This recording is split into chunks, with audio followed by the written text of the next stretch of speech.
It is such an honor to be here at the inaugural Time to Thrive conference, but it's a little weird too. Here I am in this room because of an organization whose work that I deeply, deeply admire. And I'm surrounded by people who make it their life's work to make other people's lives better, profoundly better. Some of you teach young people. Some of you help young people heal and to find their voice. Some of you listen. Some of you take action.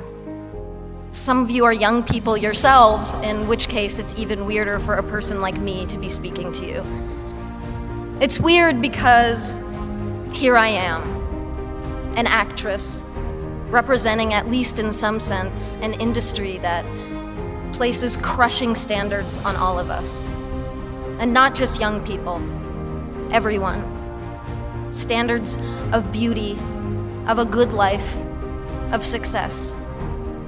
Standards that I hate to admit have affected me. You have ideas planted in your head, thoughts you never had before, that tell you how you have to act, how you have to dress, and who you have to be. And I have been trying to push back, to be authentic, to follow my heart, but it can be hard. But that's why I'm here, in this room. All of you, all of us can do so much more together than any one person can do alone. And I hope that that thought bolsters you as much as it does me. I hope that the workshops you go to over the next few days give you strength. Because I can only imagine that there are days when you've worked longer hours than your boss realizes or cares about just to help a kid who you know can make it. Days where you feel completely alone, undermined, or hopeless. And I know that there are people in this room who go to school every day and get treated like shit for no reason. Or you go home and you feel like you can't tell your parents the whole truth about yourself. And beyond putting yourself in one box or another, you worry about the future, about college, or work, or even your physical safety. And trying to create that mental picture of your life, of what on earth is going to happen to you, can crush you a little bit every day. And it is toxic and painful and deeply unfair. And sometimes it's the little insignificant stuff that can tear you down. Now, I try not to read gossip as a rule, but the other day, a website ran an article with a picture of me wearing sweatpants on the way to the gym. And the writer asked, "Why does this petite beauty insist upon dressing like a massive man?" Because I like to be comfortable.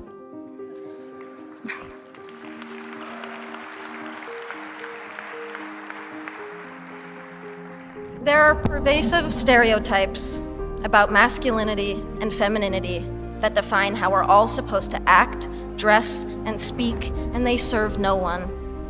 Anyone who defies these so-called norms becomes worthy of comment and scrutiny, and the LGBT community knows this all too well. Yet there is courage all around us. The football hero Michael Sam, the actress Laverne Cox, the musicians Tegan and Sarah Quinn, the family that supports their daughter or son who has come out. And there is courage in this room, all of you.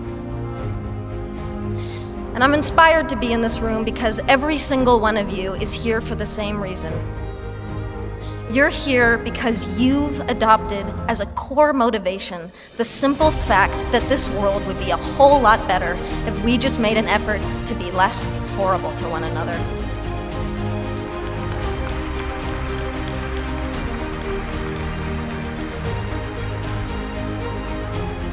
If we took just 5 minutes to recognize each other's beauty instead of attacking each other for our differences, that's not hard. It's really an easier and better way to live. And ultimately, it saves lives. Then again, it can be the hardest thing. Because loving other people starts with loving ourselves and accepting ourselves. And I know many of you have struggled with this. And I draw upon your strength and your support in ways that you will never know. And I am here today because I am gay. And because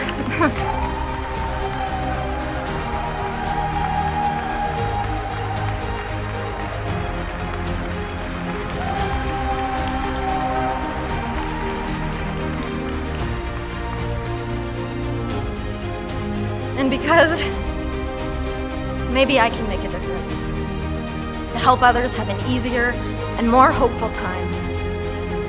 Regardless, for me, I feel a personal obligation and a social responsibility. I also do it selfishly because I'm tired of hiding and I'm tired of lying by omission.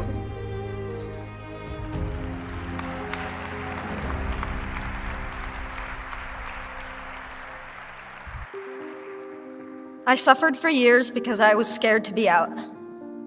My spirit suffered, my mental health suffered, and my relationship suffered. And I'm standing here today with all of you on the other side of that pain. And I am young, yes. But what I have learned is that love, the beauty of it, the joy of it, and yes, even the pain of it, is the most incredible gift to give and to receive as a human being. And we deserve to experience love fully, equally, without shame and without compromise. There are too many kids out there suffering from bullying, rejection, or simply being mistreated because of who they are. Too many dropouts, too much abuse, too many homeless, too many suicides. You can change that, and you are changing it. But you never needed me to tell you that.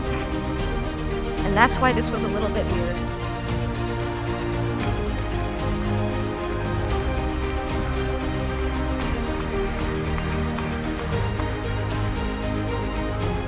The only thing that I can really say is what I'm building up to. This is what I have been building up to for the past 5 minutes. Thank you. Thank you for inspiring me.